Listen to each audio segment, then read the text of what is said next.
To understand the year of grief, you must first understand what came before it. Because the losses of this year did not arrive out of nowhere, they arrived at the end of an already crushing period of suffering. In the 7th year of prophethood, the Quraysh made a decision. They had tried mockery, they had tried torture, they had tried political pressure and social isolation, and nothing had stopped this message from spreading. So they chose something more calculated, more total, more designed to simply starve the movement out of existence. They wrote a document, a formal, signed boycott agreement. Every clan of the Quraysh put their seal to it. The terms were absolute. No one was to buy from or sell to the Muslims or the Banu Hashim, the Prophet's, peace be upon him, clan. No one was to marry into their families. No one was to speak with them, negotiate with them, or show them any form of mercy or support. They hung this document on the wall of the Kaaba, as if God's house were the appropriate place to register an act of collective cruelty. The Prophet, peace be upon him, along with his entire clan, Muslim and non-Muslim alike, was forced into a narrow valley outside Mecca, Shib Abi Talib. The Valley of Abu Talib, named for the very man who refused to abandon his nephew. For 3 years, 3 full years, they lived there, cut off from trade, cut off from food, cut off from the basic rhythms of human society. The narrations tell us that children cried from hunger, that the sound of their crying could be heard from the outskirts of Mecca, that adults survived on leaves, on the bark of trees, on whatever the desert floor offered, which was almost nothing. 3 years, and still, they did not break. Eventually, a small group of Meccans, disturbed by what they were witnessing, moved to end the boycott. Some narrations tell us that when messengers were sent to retrieve the document from the Kaaba, it was found that white ants had consumed it. Every word of that boycott, devoured, except 2 words. Bismik Allahumma. In your name, O Allah. The name of Allah, untouched. Everything built on cruelty, gone. This is one of the signs that history recorded quietly, and that those who study the Seerah never forget. The boycott ended. The Prophet, peace be upon him, and his companions returned to Mecca, weakened, thinned, exhausted, but unbroken. And then, within months, the grief arrived. Let us talk about Abu Talib. Because he is one of the most complex, most moving, most misunderstood figures in the entire Seerah. Abu Talib ibn Abd al-Muttalib was the Prophet's, peace be upon him, paternal uncle. When the Prophet's, peace be upon him, grandfather Abd al-Muttalib died, it was Abu Talib who took the young boy into his home, who raised him as his own son, who watched him grow into the man that all of Mecca would one day call Al-Amin, the trustworthy. When the revelation came, when the Prophet, peace be upon him, began preaching and the Quraysh began their campaign of opposition, it was Abu Talib who stood between his nephew and the full force of tribal fury. Not as a Muslim, Abu Talib never formally accepted Islam. This is the historical record, debated in theological detail by scholars for centuries, but the dominant position. And yet, he never abandoned the Prophet, peace be upon him. Not once. The Quraysh came to Abu Talib, more than once, with offers. Give him to us, they said, and we will give you anything you ask. Wealth, power, whatever you want. And Abu Talib turned them away. They came again. Control him, they said. Stop him from speaking, and we will leave you in peace. And Abu Talib turned them away again. They came a final time, during the worst of the persecution, with an ultimatum: either you restrain him, or we withdraw our protection of your entire clan. And what comes next is your responsibility. Abu Talib, old now, tired, caught between his love for his nephew and the full weight of tribal politics that he had navigated his entire life, called the Prophet, peace be upon him, to him. He told him what the Quraysh had said. And then, in a moment of pure human vulnerability, he said, "My nephew, do not burden me with more than I can bear."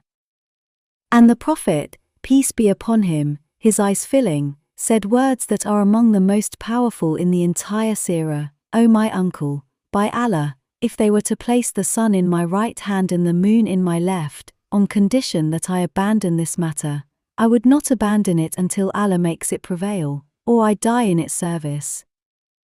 Seerah ibn Hisham. He then turned to leave.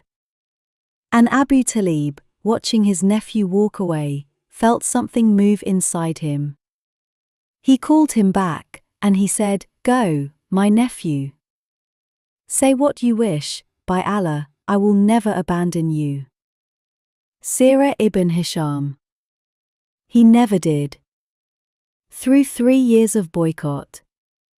Through every threat and every offer and every political pressure the most powerful tribe in Arabia could bring to bear, Abu Talib never abandoned his nephew. Not once. The deathbed. The hardest moment. Very slow. Very quiet, this is the most painful scene in the episode. And then, Abu Talib fell ill. The kind of illness that does not turn around. The Prophet, peace be upon him, came to his uncle's side. And he asked him, with the love and urgency of a man watching the last door of opportunity close, he asked him to say it. Just one sentence. "O my uncle, say, La ilaha illallah, there is no God but Allah. One word, and I will advocate for you before Allah, on the day of resurrection." Sahih al-Bukhari. Abu Talib was surrounded, the Quraysh leaders were in the room, Abu Jahl among them, watching, waiting, applying their own pressure in the opposite direction. "Are you going to abandon the religion of Abd al-Muttalib?" they kept saying. "Are you going to leave the faith of your fathers?" Abu Talib looked at his nephew. And his last words, the last words recorded from this man who had protected the Prophet, peace be upon him, for decades, were, "I am upon the religion of Abd al-Muttalib." Very long pause. He did not say it. He could not, or would not, cross that final threshold. And the Prophet, peace be upon him, sitting at his uncle's side, wept. And later he said, "I will seek forgiveness for you as long as I am not forbidden from doing so." Until Allah revealed that the Prophet, peace be upon him, could not seek forgiveness for those who died outside of Islam, no matter how beloved they were. This is one of the most humanly devastating moments in the entire seerah. A man who spent his entire life protecting the truth, unable to speak one sentence of it at the end. The Prophet, peace be upon him, who loved so completely, unable to carry that love across the one boundary it could not cross. We do not speak ill of Abu Talib. We do not reduce him. And then, Khadijah, may Allah be pleased with her.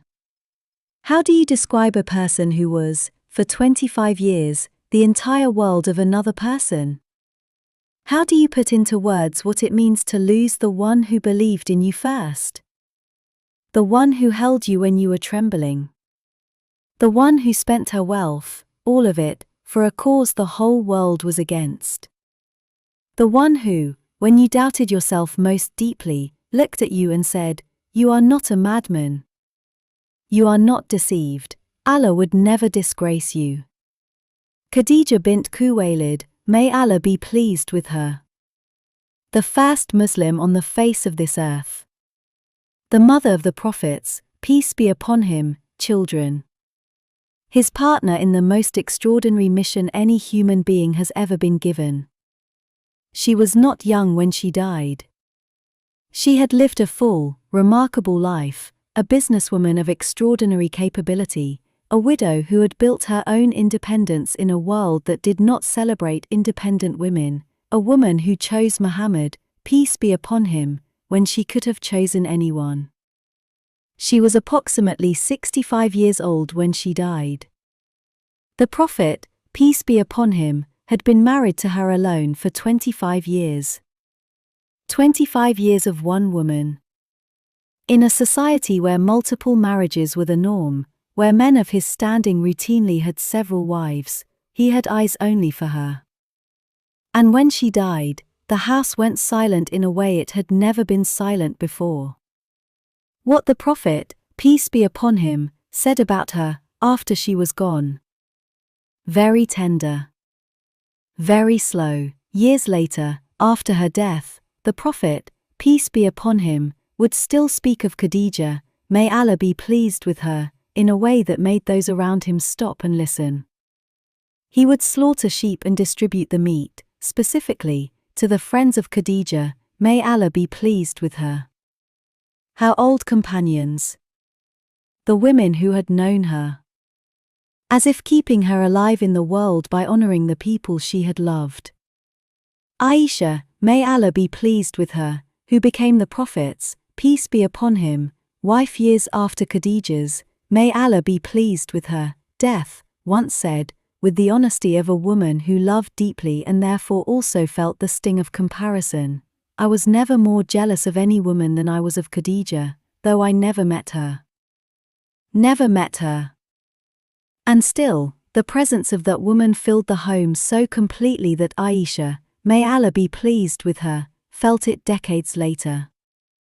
And once, when the Prophet, peace be upon him, mentioned Khadijah, may Allah be pleased with her, with deep feeling, Aisha, may Allah be pleased with her, said, in a moment of very human vulnerability, she was just an old woman. Allah has given you better than her. And the Prophet, peace be upon him, gently, firmly, with no anger but with complete clarity, said, no, by Allah. Allah did not give me better than her. She believed in me when the people disbelieved. She affirmed me when the people rejected me. She supported me with her wealth when the people withheld from me. And Allah granted me children through her, and not through others. Sahih al-Bukhari. Her be forgotten. In death. Not in the decades that followed. Khadijah, may Allah be pleased with her, was not just the first Muslim. She was the foundation upon which everything else was built. And the Prophet, peace be upon him, who knew this better than anyone, carried her with him for the rest of his life. The gift from Allah, sent before she died. There is something in the story of Khadijah, may Allah be pleased with her, that I want you to hold in your heart. Before she died, a message came to her. Not from a human being. From Allah, through the angel Jibril, peace be upon him, delivered to the Prophet, peace be upon him, with a specific instruction, convey my salam to Khadijah, the creator of the heavens and the earth. Sending his greeting, personally, to one woman. In a small house in Mecca. And Jibril, peace be upon him, added, give her the glad tidings of a house in paradise, made of hollow pearls, in which there is no noise and no exhaustion. Sahih al-Bukhari. No noise. No exhaustion. After a life of sacrifice, of giving everything, of bearing everything, of holding everything together when the weight of the world pressed down on the shoulders of the man she loved, a house of peace was waiting for her. Allah did not forget her. He greeted her. And he promised her rest. Both of them gone.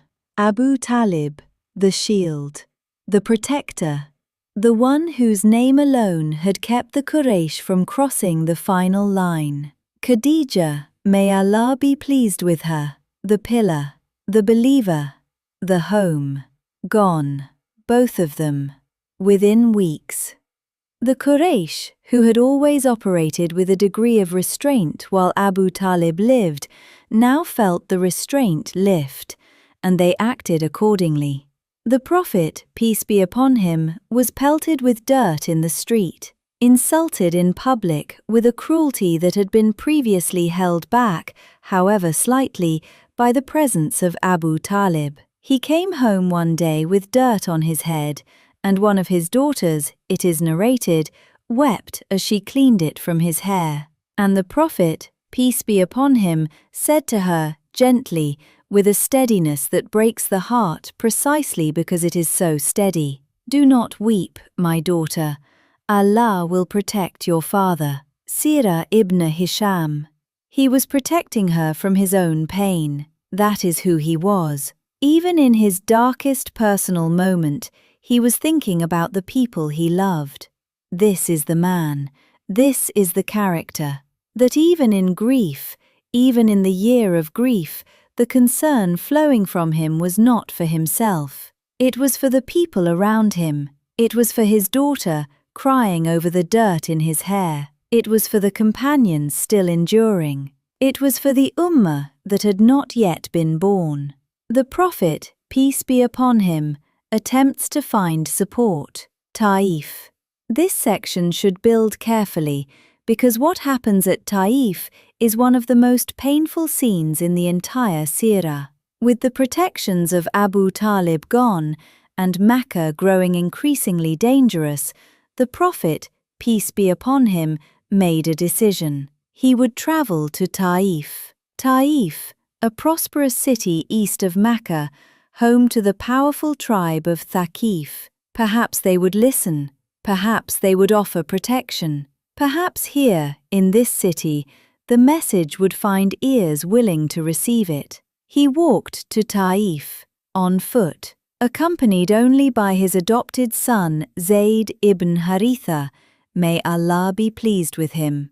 He spent 10 days in Taif. He approached the leaders of Thaqif, 3 brothers from the most prominent family, and they rejected him. Not quietly, not diplomatically, cruelly. They mocked him. They insulted him. They told him, with contempt, to leave their city. And then, they did something that stands as one of the most painful moments recorded in the entire Sirah.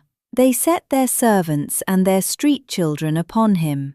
They lined the roads, and as the Prophet, peace be upon him, walked out of Taif, they threw stones at him. They struck his feet, his legs, his body, until the blood ran from his wounds and filled his sandals. Zayd ibn Haritha, may Allah be pleased with him, his companion, tried to shield him, tried to put himself between the Prophet, peace be upon him, and the stones. And the Prophet, peace be upon him, bleeding, exhausted, rejected by an entire city, kept walking.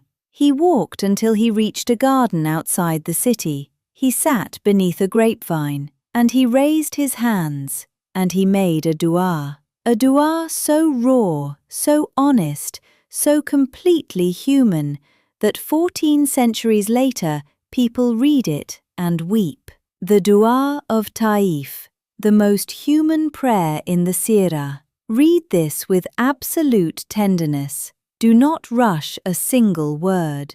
O Allah, to you I complain of my weakness, my scarcity of resources, and my humiliation before the people. O most merciful of those who show mercy, you are the Lord of the weak, and you are my Lord. To whom do you entrust me? To a distant person who receives me with hostility, or to an enemy to whom you have given power over me? If you are not angry with me, then I do not care, but your favor is more expansive for me. I seek refuge in the light of your face, by which all darkness is dispelled, from letting your anger descend upon me, or your displeasure. To you belongs the right to reproach until you are pleased, and there is no power and no strength except through you. Sirah ibn Hisham, al-Bidayah wa Nihaya. He did not curse the people of Taif. He did not ask Allah to punish them. He complained, honestly, openly, of his weakness, his loneliness, his limited resources, and then, having emptied his heart before God, he asked for nothing except that Allah not be angry with him. That is all. Not victory, not justice, not revenge. Just, do not be displeased with me. This is the Prophet, peace be upon him, at his most human, and somehow, precisely because of that, at his most magnificent. As the Prophet, peace be upon him, sat in that garden, bleeding, exhausted, his dua still fresh on his lips, Allah sent him something. Not a vision, not just comfort. A visitor. The angel Jibril, peace be upon him, appeared, and with him, another angel. The angel of the mountains.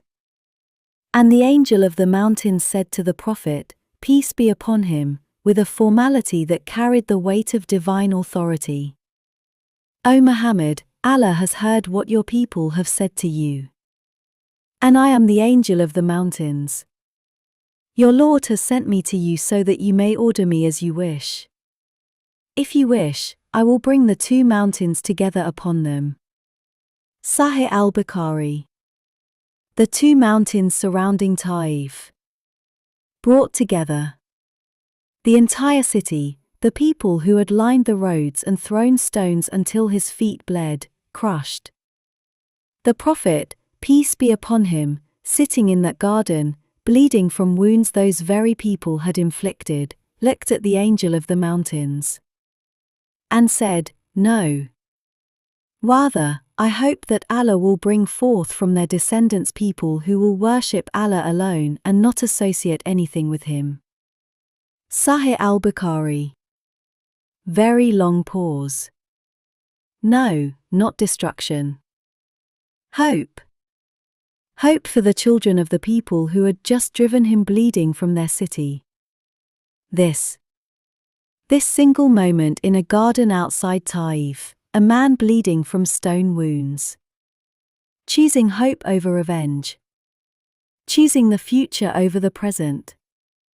Choosing, with a love so vast it could hold even his enemies inside it, to pray for their children rather than their destruction. This is why, 14 centuries later, when his name is mentioned, hearts still stop. This is why the scholars say, there was never anyone like him, there was never, and will never be, anyone like him. The Prophet, peace be upon him, returned from Taif. The city of Mecca, which had given him nothing but opposition, was still waiting. The year of grief was not over. The losses were still fresh. Abu Talib was gone, Khadijah, may Allah be pleased with her, was gone. Taif had rejected him with blood and stones, and then, Allah gave him something. Something that no human being before him had ever been given. Something that no human being after him will ever be given in the same way. In this period, the exact dating is debated among scholars, came the night of Al-Isra wal Miraj. The night journey and the ascension. In a single night, while the world slept, the Prophet, peace be upon him, was carried from the Masjid al-Haram in Mecca to the Masjid al-Aqsa in Jerusalem. On the back of al-Buraq, a creature of light. In Jerusalem, he led the prayer. And who stood behind him in those rows? Ibrahim, peace be upon him. Musa, peace be upon him. Isa, peace be upon him. The prophets of Allah, every one of them, praying behind Muhammad, peace be upon him. And then, he ascended. Through the 7 heavens. Through each level, meeting the prophets. Witnessing things no human eye had ever seen and no human tongue can fully describe. Until he reached, what the Quran calls Sidrat al-Muntaha, the lote tree of the utmost boundary. The place beyond which nothing, not even Jibril, peace be upon him, could go. And there, in that place of absolute nearness, the Prophet, peace be upon him, was given the greatest gift of the night: the 5 daily prayers. Originally, the command was 50 prayers each day. And Misa, peace be upon him, who had dealt with human beings and knew what they could bear, urged the Prophet, peace be upon him, to return and ask for a reduction. Again and again, he returned, until the command settled at 5. 5 prayers, each carrying the reward of 10, the generosity of 50, given through the mercy of Allah and the intercession of a prophet. This gift, the 5 daily prayers, was given at the lowest, most painful, most lonely point in the Prophet's, peace be upon him, earthly life. Not at a moment of triumph, at a moment of grief. Because this is how Allah works with those He loves. When the world takes everything away, He draws them closer. When the earthly supports fall, the divine connection deepens. The year of grief was not abandoned by Allah. It was answered by Allah, with the closest encounter any human being has ever had with the divine. Let us bring this home.